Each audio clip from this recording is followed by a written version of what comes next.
अस्सलामु अलैकुम। आप देख रहे हैं इस्लामिक ऑफिशियल अपलोड्स और आज की इस वीडियो में हम बात करेंगे नमाज के जिस्मानी फ़ायदों के बारे में, जिसकी वजह से बड़े बड़े साइंसदान भी हैरान हैं। अगर आप हमारे चैनल पर नए हैं तो हमारे चैनल को सब्सक्राइब करें और बेल आइकन दबा दें ताकि हमारी हर नई वीडियो की नोटिफिकेशन आपको मिलती रहे। नमाज अल्लाह ताला की अजीम इबादत है।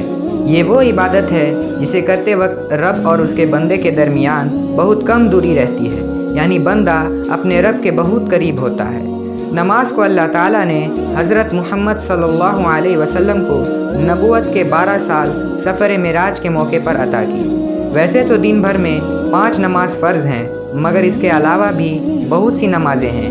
नमाज ना सिर्फ इबादत है बल्कि मुकम्मल तौर पर एक एक्सरसाइज भी है। नमाज के दौरान जिस तरह की वर्जिश होती है उसका सीधा ताल्लुक़ मेडिकल साइंस में फिजियोथेरेपी से है। जदीद साइंसी तहकीकात से ये बात मालूम चली है कि अगर नमाज को सही तरीके से अदा की जाए तो नमाज की हालात का जिस्म पर मिस्बत असर पड़ता है। जब हम नियत करते हैं तो इसमें दोनों पैर बराबर बढ़ जाने से राहत मिलती है और पीछे की तरफ मुड़ने से इसकी शक्ल में सुधार होता है और हमारे दिमाग पर कंट्रोल बढ़ता है। जब हम क़याम के हालत में होते हैं तो पैरों और पीठ में आराम महसूस होता है, दिल में सादगी, सफाई और रहमदिली पैदा होती है। इनमें जो आयतें पढ़ी जाती हैं और जो अरबी ज़बान से निकलती हैं वो 99 तरह की खूबियों के साथ पूरे जिस्म और दिमाग पर गालिब होती हैं। आवाज़ में ए, ई और यू की कंपन थायराइड, स्पाइनल कॉर्ड, फेफड़ों और एड्रिनल ग्लैंड को साफ़ करते हुए उसमें सुधार पैदा करते हैं।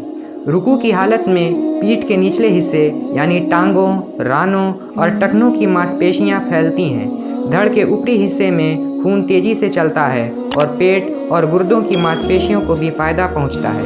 सजदा के भी बहुत से फ़ायदे हैं। इस हालत में घुटने समकोण के मानिंद शक्ल बनाते हुए पीठ के पुट्ठों को मजबूत करते हैं। इसी तरह वाशिंगटन का एक साइंसदान सजदे के फ़ायदे बयान करते हुए कहता है कि इंसान के जिस्म में दिल पंप के मानिंद है जो पूरे जिस्म में खून को पूरे तरीके से सप्लाई करता है।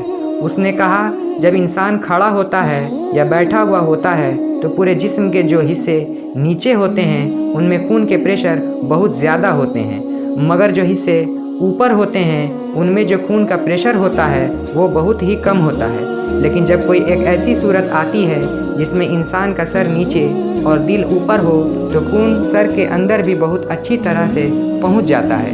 लेकिन ये तभी मुमकिन है जब इंसान नमाज को पढ़े, क्योंकि इंसान जब नमाज के सजदे में जाता है तो उसे महसूस होता है कि जैसे पूरे जिस्म तक खून पहुंच गया हो।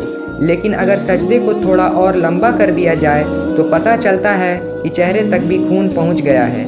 ये डॉक्टर और बयान करते हैं कि इंसान आम तौर पर बैठा, लेटा या खड़ा होता है तो बैठने, लेटने, खड़े होने से इंसान का दिल नीचे होता है और सर ऊपर के जानिब होता है। लेकिन एक ही सूरत ऐसी होती है जब इंसान सजदे में जाता है तो उसका सर नीचे होता है और दिल ऊपर हो जाता है, लिहाजा खून चेहरे की जिल्द तक भी अच्छे से पहुंच जाता है। यूं इस तरह नमाज से बहुत सी बीमारी और मर्ज़ों का इलाज भी हो जाता है। हुज़ूर अकरम हज़रत मुहम्मद सल्लल्लाहु अलैहि वसल्लम इरशाद फरमाते हैं कि नमाज नूर है। आखिरी में दुआ है कि अल्लाह ताला हमें नमाज की पाबंदी करने की तौफीक अता फरमाए और हमें गुनाहों से बचाए।